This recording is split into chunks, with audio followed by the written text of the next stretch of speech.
नमस्कार, radio money 9 पर आपका बहुत बहुत स्वागत है। मैं हूं आपके साथ अभिषेक गुप्ता और आप सुन रहे हैं कॉर्पोरेट सेंट्रल। आइनॉक्स इंडिया के आईपीओ की एनएसई पर कैसी हुई लिस्टिंग, फ्लेयर राइटिंग के कैसे रहे तिमाही नतीजे, कितना उछला डीएलएफ का शेयर, बताएंगे आपको। और इसके अलावा भी होंगी कॉर्पोरेट जगत से जुड़ी कई और बड़ी खबरें। तो चलिए शुरू करते हैं कॉर्पोरेट सेंट्रल। और कॉर्पोरेट सेंट्रल में सबसे पहली बात प्राइमरी मार्केट की। आइनॉक्स इंडिया के आईपीओ में जारी हुए शेयरों की आज एनएसई पर 949 रुपए 65 पैसे पर लिस्टिंग हुई, जो कि 660 रुपए के इश्यू प्राइस से 43.9% के प्रीमियम पर है। दिन के दौरान शेयर ने 990 रुपए की ऊंचाई को भी छुआ, पर पहले दिन कारोबार की क्लोजिंग इश्यू प्राइस से 41.5% के प्रीमियम के साथ 934 रुपए के स्तर पर हुई, जो कि 949 रुपए 65 पैसे की लिस्टिंग प्राइस से करीब 0.25% नीचे है। बुधवार 20 दिसंबर को शेयर बाजार में लिस्ट हुई कंपनी इंडिया शेल्टर फाइनेंस में निप्पॉन इंडिया म्यूचुअल फंड ने 10,10,000 शेयर 572 रुपए 81 पैसे प्रति शेयर के भाव पर, गोल्डमैन सैश फंड्स ने 593 रुपए के भाव पर 5,91,027 शेयर और बोफा सिक्योरिटीज यूरोप ने 5,11,016 शेयर 595 रुपए 80 पैसे के भाव पर खरीदे हैं।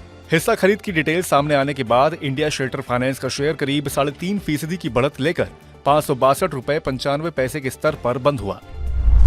1 दिसंबर को शेयर बाजार में लिस्ट होने के बाद फ्लेयर राइटिंग ने पहली बार अपने तिमाही नतीजे जारी किए, जो कि मिले जुले रहे हैं। फाइनेंशियल ईयर 2024 की दूसरी तिमाही में कंपनी का मुनाफा तिमाही दर तिमाही 3.4% बढ़कर 33 करोड़ रहा। आय 4.2% बढ़कर 257 करोड़ रही, पर इस दौरान कामकाजी मार्जिन 21.2% से घटकर 20.9% रहे। आज कारोबार की समाप्ति पर शेयर करीब 3% गिरकर 350 रुपए 45 पैसे पर बंद हुआ।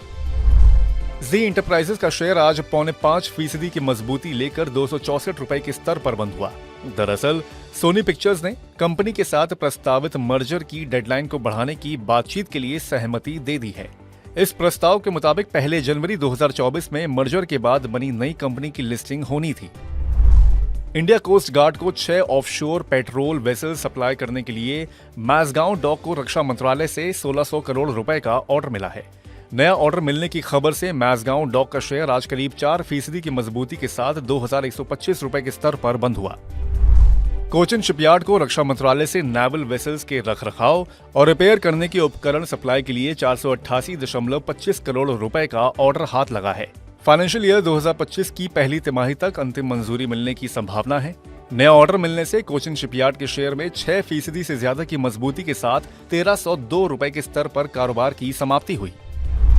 टार्सन्स प्रोडक्ट्स ने नेर्बे R&D GmbH और नेर्बे प्लस GmbH नाम की जर्मनी की 2 कंपनियों का अधिग्रहण किया है। यह अधिग्रहण 135 करोड़ रुपए की रकम में किया गया है। जर्मनी में मेडिकल और लैब डिस्पोजेबल्स का काम करती है खरीदी गई दोनों कंपनियां। अधिग्रहण की खबर से टार्सन प्रोडक्ट्स का शेयर करीब 14% उछलकर 555 रुपए के स्तर पर बंद हुआ। अदानी समूह की कंपनी अदानी ग्रीन ने स्टॉक एक्सचेंजों को 26 दिसंबर यानी कि अगले मंगलवार को पूंजी जुटाने पर होने वाली बोर्ड बैठक की जानकारी दी है। इस बैठक में कई माध्यमों से पूंजी जुटाने के ऊपर विचार किया जाएगा। आज शेयर बाजार के बंद होने पर अदानी ग्रीन के शेयर में 5% से ज्यादा की मजबूती के साथ 1,526 रुपए 90 पैसे के स्तर पर क्लोजिंग हुई। रियल एस्टेट कंपनी डीएलएफ ने गुरुग्राम में एक कमर्शियल प्रोजेक्ट और पंचकुला में low rise township project launch किया है। इन दोनों प्रोजेक्ट से कंपनी कुल 1400 करोड़ रुपए की आय का लक्ष्य लेकर चल रही है। डीएलएफ का शेयर इस खबर के चलते आज 3.25% के उछाल के साथ 694 रुपए पर बंद हुआ। टैक्समैको रेल को भारतीय रेल से 3400 वैगन के उत्पादन और सप्लाई के लिए 1374.41 करोड़ रुपए का ऑर्डर मिला है। इस ऑर्डर के तहत कंपनी दिसंबर 2025 तक 3 चरणों में वैगन की सप्लाई करेगी। इस ऑर्डर के चलते आज टैक्समैको रेल के शेयर में करीब 5.25% की तेजी के साथ 170 रुपए 95 पैसे पर क्लोजिंग हुई।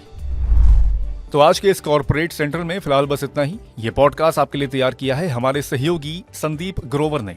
बाकी बिजनेस, पर्सनल फाइनेंस और कॉर्पोरेट जगत से जुड़ी और खबरों के लिए सुनते रहिए रेडियो मनी 9 और डाउनलोड कर लीजिए हमारे मनी 9 ऐप को। हमेशा की तरह मैं हूं आपके साथ अभिषेक गुप्ता। अभी लेता हूं विदा। धन्यवाद।